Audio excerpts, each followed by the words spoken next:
Assalamualaikum warahmatullahi wabarakatuh. Hai teman pemilih, jumpa lagi bersama saya Mega Tresnawati, host podcast KPU Kabupaten Bogor. Masih episode PPK Kecamatan, kali ini kita kedatangan tamu dari Kecamatan Jonggol. Siapakah mereka? Tara! Selamat datang Kan Agus, Kan Yusuf, Pak Babar. Alhamdulillah ya, luar biasa ya. Gimana nih, first time masuk studio podcast KPU Kabupaten Bogor, rasanya gimana? Ya rasanya baru pengalaman pertama ya, tampil di sebuah podcast gitu kan. Senang banget ya. Kan Yusuf gimana rasanya? Luar biasa ya. Pengalaman pertama buat saya gitu kan di sini, apalagi secara langsung gitu kan, ini sama KPU gitu kan di podcast. Terima kasih loh sudah mau menyempatkan waktu datang ke studio podcast. Mantap, luar biasa nih. Baik teman pemilih, teman-teman pengen tahu nih profilnya Ketua PPK Jonggol, asli orang Jonggol, terus sudah berapa lama sih jadi penyelenggara pemilu? Boleh diceritakan ke teman-teman pemilih? Terima kasih Mega. Nama saya Agus Abila, asli Jonggol. Sekitar berapa ya, 40 tahun yang lalu. Wow. Kebetulan saya pengalaman di kepemiluan dari 2024 maksud saya, itu ada di KPPS, 2009 di KPS, kemudian 2012 di PPK, 2017-2019 PPK kembali, dan sekarang alhamdulillah masih di PPK tahun 2023. Berarti dari 2004? Itu pertama kali terjun menjadi KPPS apa PPS? KPPS 2004 itu. Itu karena disuruh atau memang tergerak sendiri pengen jadi penyelenggara apa gimana, ceritain dong? Nah itu ya tergerak dari dorongan aja ya, nggak disuruh apa kamu jadi anggota KPPS? Ya kebetulan di situ biasanya memang yang diminta untuk jadi KPPS itu seorang guru ya. Iya. Ketika saya mengajukan untuk boleh dong gabung saya sebagai KPPS, langsung dari pihak desa, jadi PPS-nya langsung silakan Pak gitu. Kebetulan saya memang sangat minat untuk mencoba di bidang kepemiluan Pak. Baik, berarti KPPS sudah pernah, PPS juga sudah pernah ya, PPK juga sudah, mantap banget ini pengalamannya luar biasa. Nah, kan berarti ini 2004 sampai sekarang 2023. Nah, perbedaannya apa sih dari pemilu ke pemilu? Kang Agus bisa diceritain nggak ke teman pemilih? Ya, tentunya ada hal-hal yang berbeda ya setiap penyelenggaraan. Walaupun kita istilahnya berpengalaman, sudah beberapa kali mengikuti atau menjadi penyelenggara pemilu. Setiap penyelenggaraan itu ada saja hal-hal yang berbeda. Jadi kita jangan sampai kita itu pengalaman nih, gitu ya. Tapi kita harus terus belajar karena peraturan dan regulasi itu dinamis. Mungkin disesuaikan juga dengan kebutuhannya seperti itu. Perubahannya, contohnya dari mungkin kalau dulu itu sempat ada sistem proporsional tertutup. Tertutup itu kan istilahnya jadi tidak mencoblos calon legislatif. Kita hanya mencoblos Pak paling. Betul. Dan pada perkembangannya, pada penyelenggaraan pemilu berikutnya itu kita berubah lagi sistemnya menjadi proporsional terbuka. Mungkin itu saja sih yang paling yang terlihat perubahan yang yang lain-lainnya juga ada. Oh baik, siap, mantap. Nah itu tadi profil Ketua PPK Jonggol. Lanjut kita ke anggota PPK PJ Sosialisasi ya? Oh PJ Teknis. Baik, Kang Yusuf bisa perkenalan dulu, asli orang Jonggol, terus tugasnya PJ Sosialisasi ngapain aja bisa dijelasin? Selamat siang, sore ya, pada para pemilih. Perkenalkan saya Yusuf, asli Jonggol. Alhamdulillah saya asli Jonggol. Pengalaman sebagai KPU yaitu di MPK. Jadi secara langsung saya tidak mengikuti tahapan seperti yang ketua dari KPPS, PPS, tapi alhamdulillah saya dikasih kepercayaan untuk langsung menjadi PPK. Alhamdulillah ini tahun atau kedua kalinya saya mengikuti Kedua PKI, kedua kalinya. Abang masih dipercaya, insya Allah untuk selanjutnya kalau masih emang ada kesempatan lagi, ikut lagi ya. Dan kesibukannya sekarang itu ya selain mengajar, saya juga ada kegiatannya ya kegiatan-kegiatan sosial aja di luar sosial, kegiatan di kaum kayak seperti itu. Ini bapak-bapak ini gak upload jadi penyelenggara lagi. Kalau bapak mah nggak dapat lagi tuh. Iya. Apa sih yang bikin gak upload gitu ya? Bikin pengen berpartisipasi lagi jadi penyelenggara? Apa ya? Kalau dijelasin secara kalimat, nggak bisa dijelasin. Tapi kayak orang melahirkan, kalau saat melahirkan sakit kan, aku nggak akan melahirkan lagi. Tapi tiba-tiba ketika ingin punya anak lagi kan, dia hamil lagi. Kita analogi aja ya. Itu Excited gitu ya kalau misalnya pilot jadi presiden. Kenapa jadi itu? Diibaratkan melahirkan ya. Doa itu bisa dijelaskan. Nggak bisa dijelaskan ya. Panggilan ya. Suka dukanya apa sih di anggota PPK itu?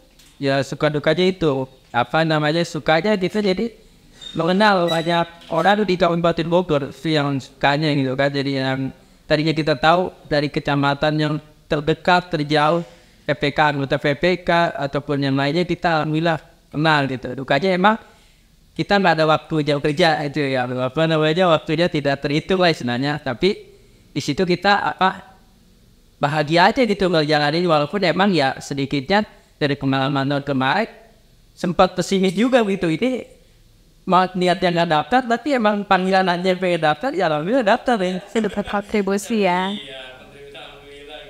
Baik, nah teman-teman pengen tahu nih apa sih Jonggol dalam angka kayak jumlah pemilih, TPS, dan jumlah desa, mungkin bisa dijelaskan baik oleh ketua atau Kang Yusuf? Enggak. Kecamatan Jonggol itu terdiri dari 14 desa.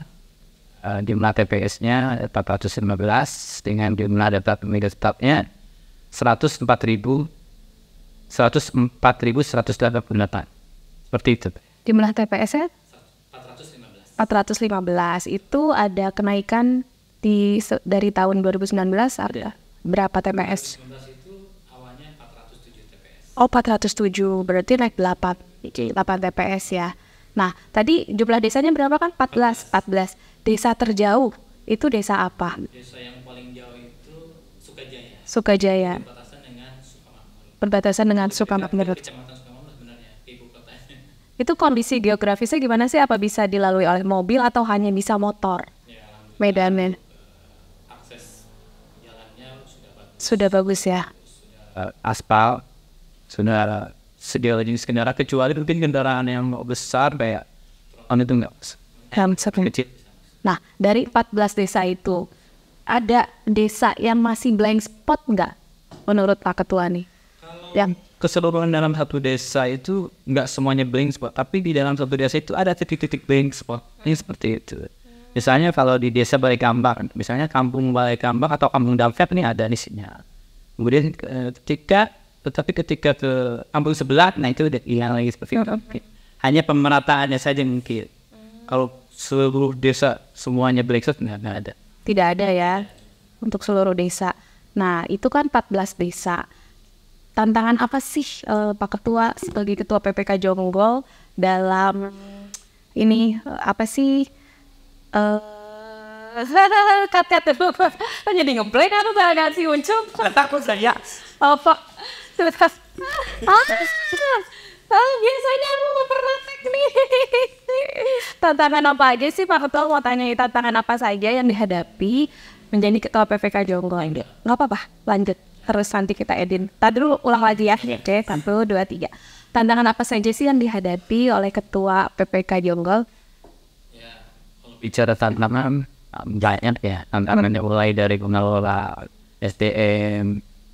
Ya waktu itu kan ada PPS termasuk sekretaris itu 80 mengelola mereka juga bukan hal yang mudah.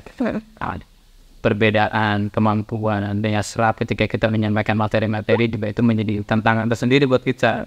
Ada yang dengan mudah mereka dapat menerima informasi, yang juga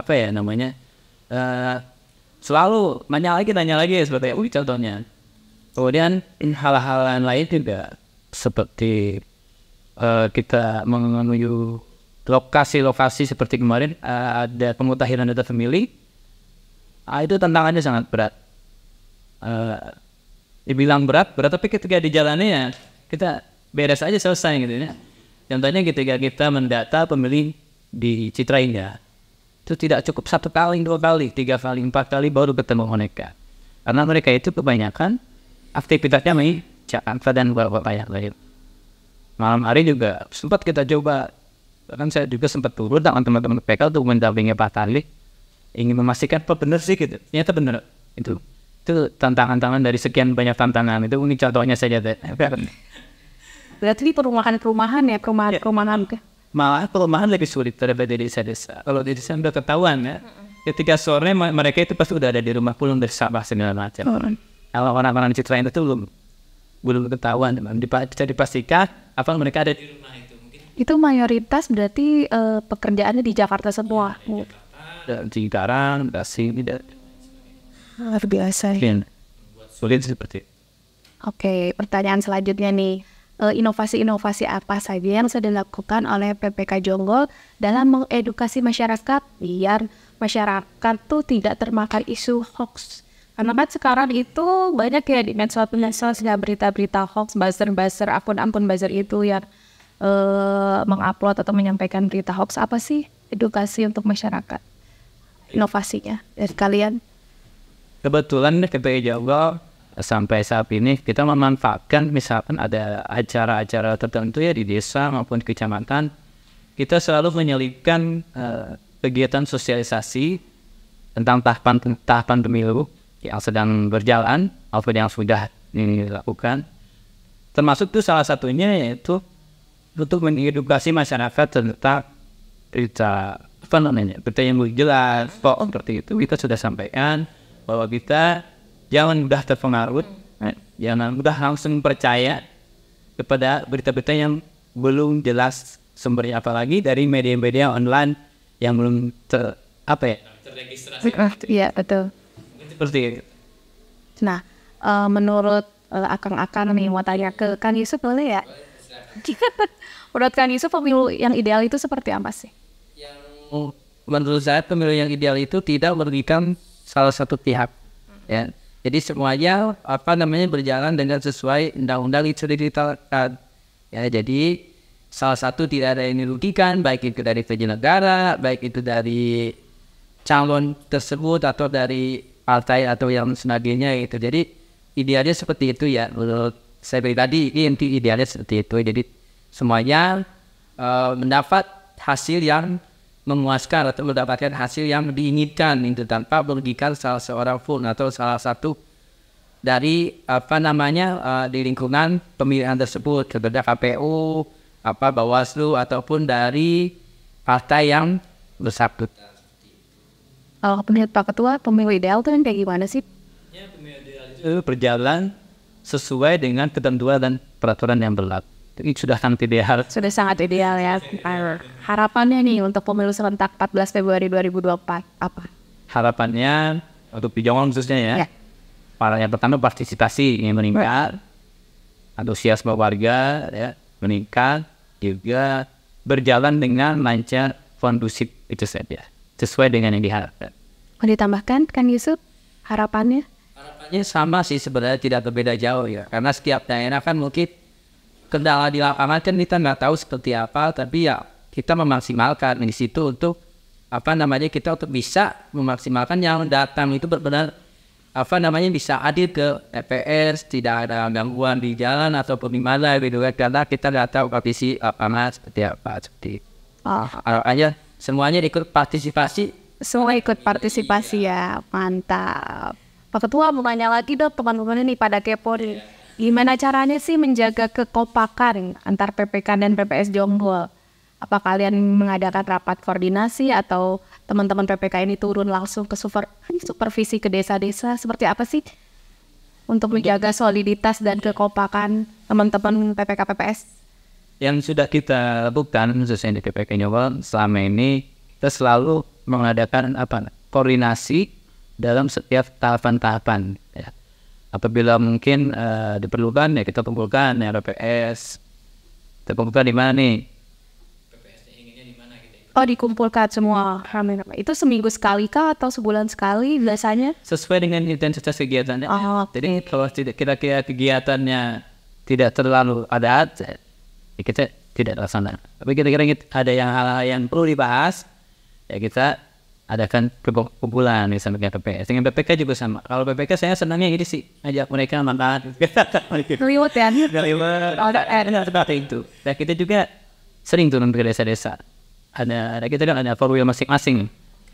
Saya seperti saya Atau bagian korwil terjauh kayaknya ya? Enggak juga. di ibu kota malah. Oh, ibu kota. Terjauh siapa ini? Saya terjauh itu juga dari gambar Saya balik lumayan ya. Lumayan jauh ya. Perbatasan. Ya. Wow, jauh sekali itu. Desa terjauh malahan nggak dibilang jauh karena korwilnya apa namanya? Tinggal di situ. Istrinya di situ. Mantap. Tuh, jadi nggak dibilang jauh tidak gitu. Bisa dikatakan. Nah, tapi ini teman pemilih for your information nih, kalau misalnya kalian sudah follow Instagramnya PPK Jonggol, ini banyak banget loh kegiatannya yang aku lihat tuh. Jadi kalian tuh sering ngadain kegiatan-kegiatan gitu, bisa diceritain sih apa aja yang udah dilakuin, kegiatan-kegiatan apa aja sih untuk mensukseskan pemilu? Ya tentunya ya, selain tahapan yang sudah ditentukan oleh PKPU 3, kita juga melaksanakan berbagai jenis kegiatan. Iya, nah aku nih. Seperti contohnya kemarin kan kita sosialisasi ke pemilik pemula di sekolah, pengajian. Kemudian kita juga kemarin baru aja mengadakan apa ya? Training trader atau gitu, semacam seperti itu lah. Simulasi. Isian C1 ya. Ya aku lihat itu keren banget, ini kayaknya baru Jonggol deh. Ya kan ya? Sepertinya yang aku lihat Kita berkaca dari pemilih sebelumnya. Ya paling krusial itu kan desa. Kita itu banyak dipusingan oleh betul. Betul. mulai dari sekarang nih, walaupun PKPU terbarunya belum ada. Belum disahkan, belum ada. Nanti PPS tidak kaget. Apalagi sekarang kan banyak yang baru ya. Nanti, ini loh C1-nya tidak baru. Semuanya juga mereka sempat kaget kan.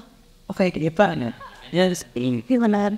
Saya kemudian untuk pemungutan dan penghitungan suara terbit ya, kita kenalkan dulu ya. Ini dulu yang seperti ini. Dan untuk yang barunya sudah tentu saja. Gitu. kemarin pada saat kegiatan simulasi C1 itu pesertanya berarti PPS dan sekretariat. Nah, mereka itu mencoba mengisi C1. Hasilnya gimana? Hasilnya macam-macam. Mostly kebanyakan. Oh, rata-rata oke lah. 60% sudah paham lah ya. Kita kan kalau yang misalnya ada yang kurang pas pengisian kita kasih tahu lagi. Kita ajarkan lagi kita istilahnya.